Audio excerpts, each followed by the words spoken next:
Shalom saudaraku yang dikasihi oleh Tuhan Yesus Kristus. Hari ini kita berjumpa kembali dan di dalam bagian ini kita akan bersama-sama merenungkan kebenaran firman Tuhan.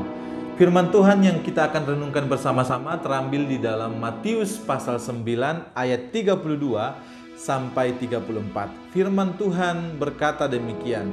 Sedang kedua orang buta itu keluar, dibawalah kepada Yesus seorang bisu yang kerasukan setan.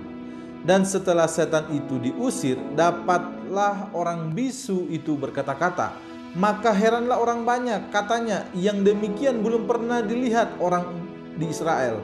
Tetapi orang Farisi berkata, dengan kuasa penghulu setan, ia mengusir setan. Saudara-saudaraku yang dikasihi oleh Tuhan Yesus, cerita ini terjadi setelah cerita di mana Yesus menyembuhkan orang buta. Dan ini terjadi di teks sebelum firman Tuhan yang kita baca ini. Di sana kita bisa melihat bersama-sama bagaimana Yesus menyembuhkan orang buta itu. Nah, ketika orang banyak melihat itu, dibawa pula kepada Yesus seorang yang bisu yang sedang kerasukan setan.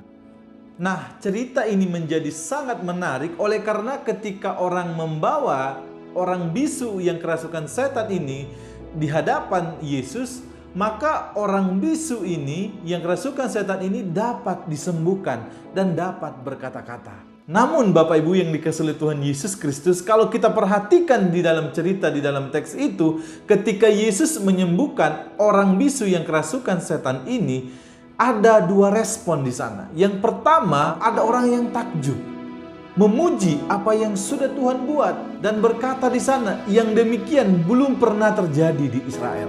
Ada yang takjub, saudara.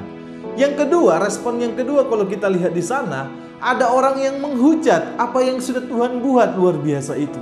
Di sana kita jelas lihat di ayat terakhir, ayat 34 dikatakan bahwa tetapi orang Farisi berkata, dengan kuasa penghulu setan ia mengusir setan. Nah, apa pelajaran penting dari bagian ini, saudara-saudaraku yang dikasihi oleh Tuhan Yesus? Yang pertama, ketika kita hidup takut akan Tuhan dan mengerjakan semuanya untuk Tuhan, belum tentu semua orang setuju dan juga takjub. Bahkan ada orang juga yang tidak senang akan apa yang kita kerjakan itu.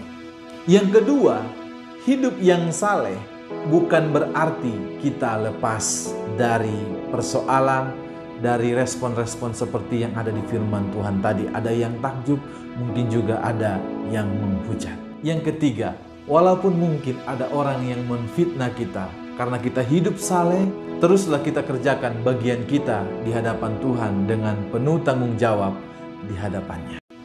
Tuhan Yesus memberkati kita semua. Shalom.